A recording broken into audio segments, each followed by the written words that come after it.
다 함께 사도신경 고백함으로 5월 5일 수요일 부활절 기도 여행을 시작하겠습니다. 나는 전능하신 아버지 하나님, 천지의 창조주를 믿습니다. 나는 그의 유일하신 아들, 우리 주 예수 그리스도를 믿습니다. 그는 성령으로 잉태되어 동정녀 마리아에게서 나시고 본디오 빌라도에게 고난을 받아 십자가에 못 박혀 죽으시고 장사된 지 사흘 만에 죽은 자 가운데서 다시 살아나셨으며 하늘에 오르시어 전능하신 아버지 하나님 우편에 앉아 계시다가 거기로부터 살아있는 자와 죽은 자를 심판하러 오십니다. 나는 성령을 믿으며 거룩한 공교회와 성도의 교제와 죄를 용서받는 것과 몸의 부활과 영생을 믿습니다.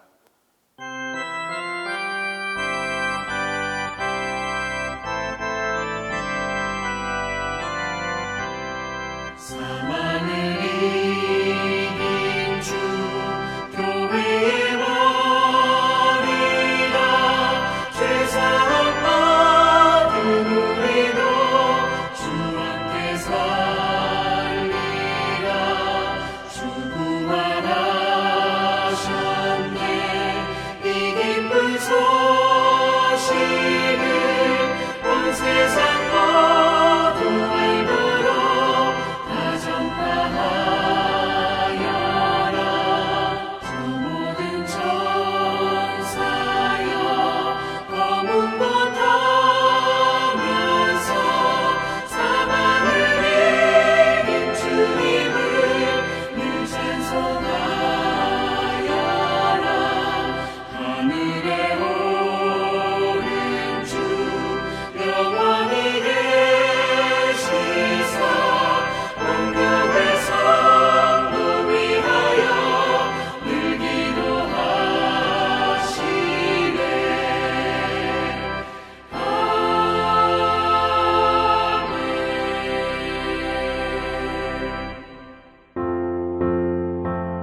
오늘 우리에게 주신 하나님 말씀은 시편 22편 25절에서 31절 말씀입니다.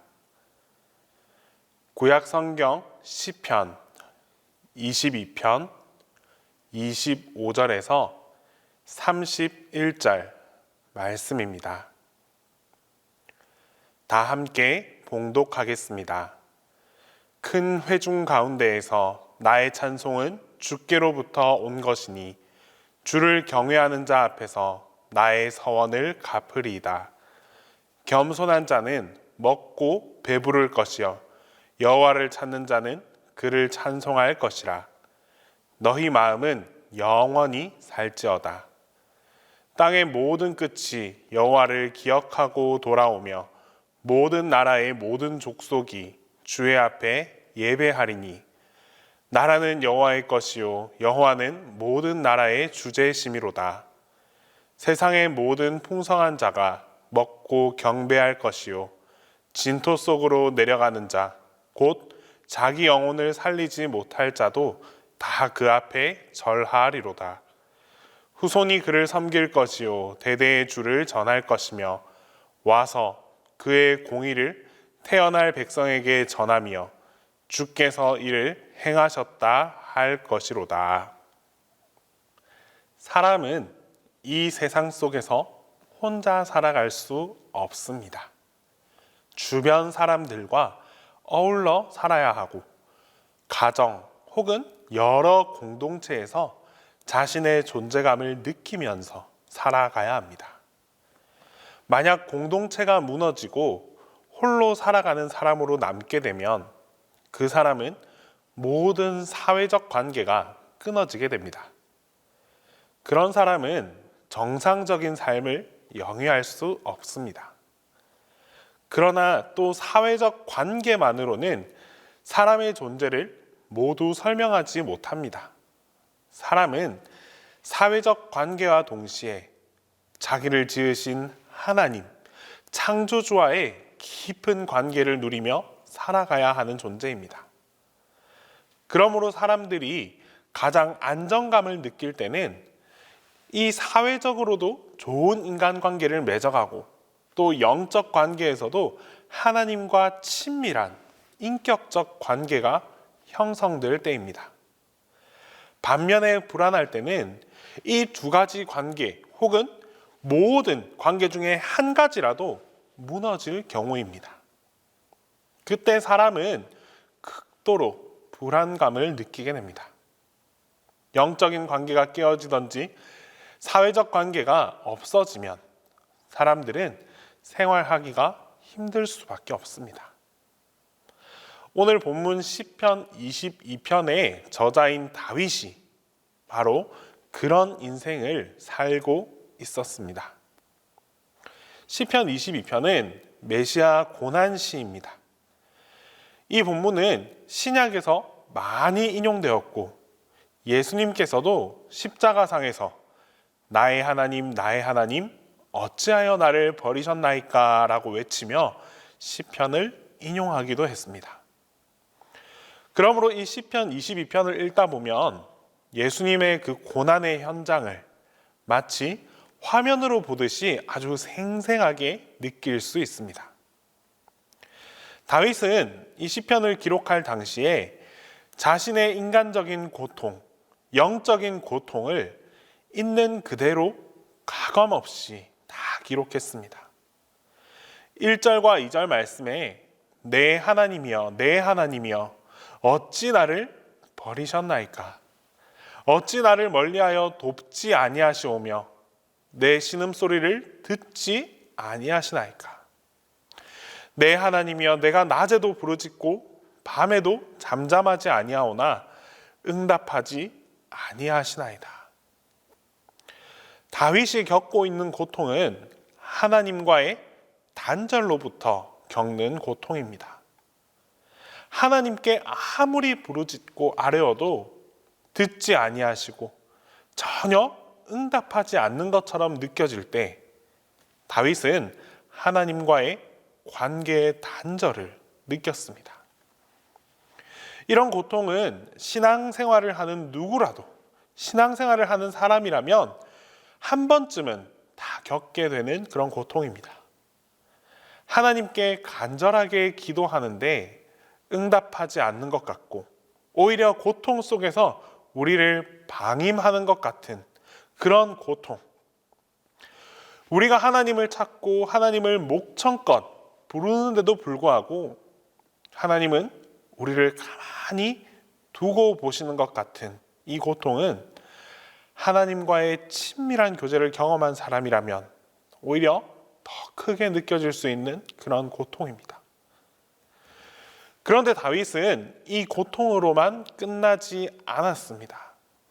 더 깊은 고통을 주는 것은 다름 아닌 주변 사람들이었습니다. 12절과 13절 말씀에 많은 황소가 나를 애워싸며 바산의 힘센 소들이 나를 둘러쌌으며 내가 그 입을 벌림이 찢으며 부르짖는 사자 같은 아이다. 많은 황소, 바산의 힘센 소들, 부르짖는 사자라고 표현된 사람들이 다윗을 삼키려고 달려듭니다. 다윗이 권력을 가지고 있을 때만 해도 관계가 좋은 사람들이었습니다. 그런데 그 권력을 잃고 광야로 내몰리고 나니 그들은 소들이 되고 사자가 되어서 이제 다윗을 집어삼키려 합니다. 고통 가운데 몰아넣는 사람들이 되고 말았습니다. 우리도 이런 경험을 하지 않으셨습니까?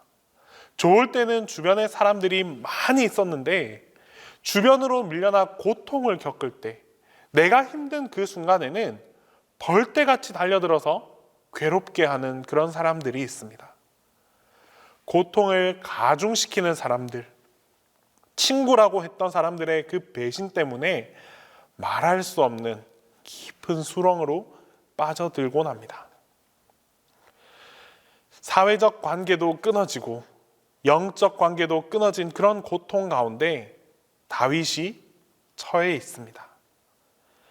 그러나 다윗은 이 고통에서 그냥 가만히 내버려 둬 있지 않습니다.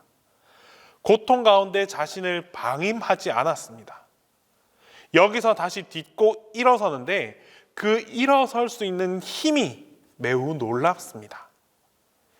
22절 말씀으로 내가 주의 이름을 형제에게 선포하고 회중 가운데서 주를 찬송하리이다. 다윗은 찬송을 자신이 일어서는 그 힘의 근원으로 붙잡았습니다. 보통 우리가 어떤 상황에서 우리는 보통 어떤 상황 속에서 하나님께 찬송을 올려드리십니까?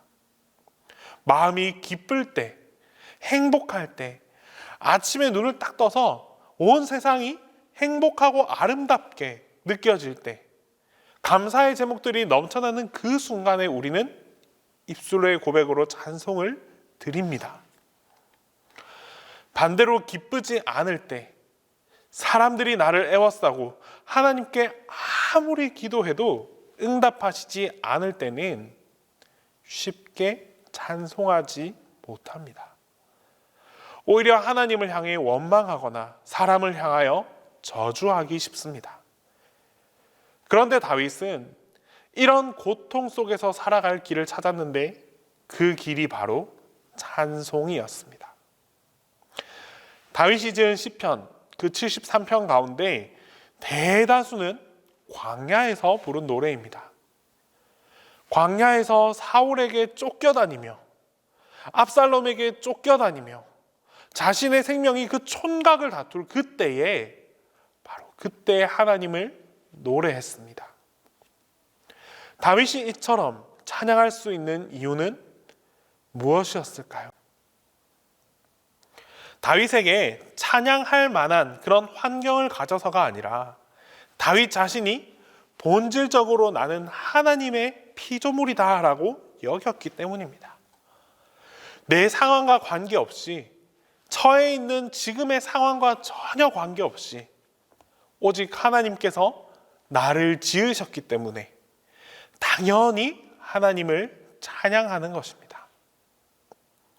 오늘 우리도 어떤 고통 가운데 있든지, 어떤 낙심과 절망 가운데 있든지 하나님을 찬양하는 그 입술을 잃지 말아야 합니다. 매일같이 하나님을 찬양하고 하나님의 존재를 기뻐하는, 그리고 귀한 하나님의 백성들이 될 수 있는 그런 우리 모두가 되어야 합니다. 찬양할 때 우리는 수렁에서 일어날 수 있습니다. 찬양할 때 우리는 고통 가운데서 건짐받을 수 있습니다. 이 찬양은 다윗의 찬양으로 끝나는 것이 아닙니다. 27절 말씀에 땅의 모든 끝이 여호와를 기억하고 돌아오며 모든 나라의 모든 족속이 주의 앞에 예배하리니. 다윗은 찬양하면서 이런 꿈을 꾸었습니다. 지금 나는 홀로 광야에서 찬양하지만 이 찬양이 널리 전파되어서 땅의 모든 끝과 모든 민족이, 모든 나라가 하나님을 찬양하고 하나님께 돌아오는 그 놀라운 역사가 일어나는 꿈을 꾸며 살아갔습니다. 이 꿈이 그대로 다 이루어지지 않았습니까, 여러분? 홀로 광야에 내몰려서 외롭게 하나님을 찬양했지만 훗날 그는 한 나라의 왕이 되었고, 또 그가 다스리는 나라가 하나님께 찬양을 올리는 그런 신정 국가가 되었습니다. 오늘 우리의 찬양은 나에게만 머물지 않습니다. 주변 모든 사람들에게도 흘러갈 것이고, 또 그 찬양은 우리가 속한 그 모든 공동체를 적셔줄 것이며, 나라와 민족 전체가 하나님께 예배하는 놀라운 역사로 일어나게 될 것입니다. 이 찬양이 향기 되고 메아리 되어서 주변 사람들이 찬양에 함께하고, 또 결국은 우리 모든 백성들이 여호와를 예배하는 놀라운 꿈을 함께 기대하며 나아갑시다. 기도하겠습니다. 우리의 찬양을 받으시는 하나님 아버지, 오늘도 하나님을 찬양할 수 있게 하심에 감사를 드립니다. 주님, 우리의 삶 속에서 주님을 향한 찬양이 멈추지 않게 하옵소서. 삶의 자리에서 여러 가지 고난과 고통이 있다 할지라도 끊임없이 하나님을 찬양하게 하시고 찬양을 통해 새 힘을 얻으며 살아갈 수 있게 하옵소서. 우리의 찬송이 온 열방 가운데 번져나가서 하나님을 찬송하는 이들이 넘쳐나는 놀라운 일들이 일어나게 하여 주시옵소서. 주님, 특별히 우리 자녀들이 하나님을 찬송케 하옵소서. 하나님을 경외하고 하나님께 순종하는 삶을 살아가기를 소망합니다. 하나님께서 우리 자녀들을 지켜 보호하여 주시고 걸어가는 이들의 발걸음을 하나님께서 인도하여 주시옵소서. 주님께서 나아가라 하시면 순종함으로 나아가게 하시고, 주님께서 멈추라고 하시면 단호하게 돌아설 수 있는 담대한 믿음을 허락하여 주옵소서. 오늘은 특별히 어린이날입니다. 하나님, 우리 모두의 마음속에서 어린아이들을 사랑하고 품어 안을 수 있는 그런 마음을 갖게 하옵소서. 어린아이들을 존중하게 하시고 이들을 하나님의 길로 잘 양육하고자 노력하는 선한 어른들이 되게 하여 주시옵소서. 또한 가장 큰 사랑으로, 예수님을 닮은 그 사랑으로 이 아이들을 품고 더욱더 다가갈 수 있는, 아이들에게 사랑을 전할 수 있는 우리 모든 어른들이 되게 하옵소서. 이제 주님께서 가르쳐 주신 기도를 다 함께 하겠습니다. 하늘에 계신 우리 아버지, 아버지의 이름을 거룩하게 하시며 아버지의 나라가 오게 하시며 아버지의 뜻이 하늘에서와 같이 땅에서도 이루어지게 하소서. 오늘 우리에게 일용할 양식을 주시고 우리가 우리에게 잘못한 사람을 용서하여 준 것 같이 우리 죄를 용서하여 주시고 우리를 시험에 빠지지 않게 하시고 악에서 구하소서. 나라와 권능과 영광이 영원히 아버지의 것입니다.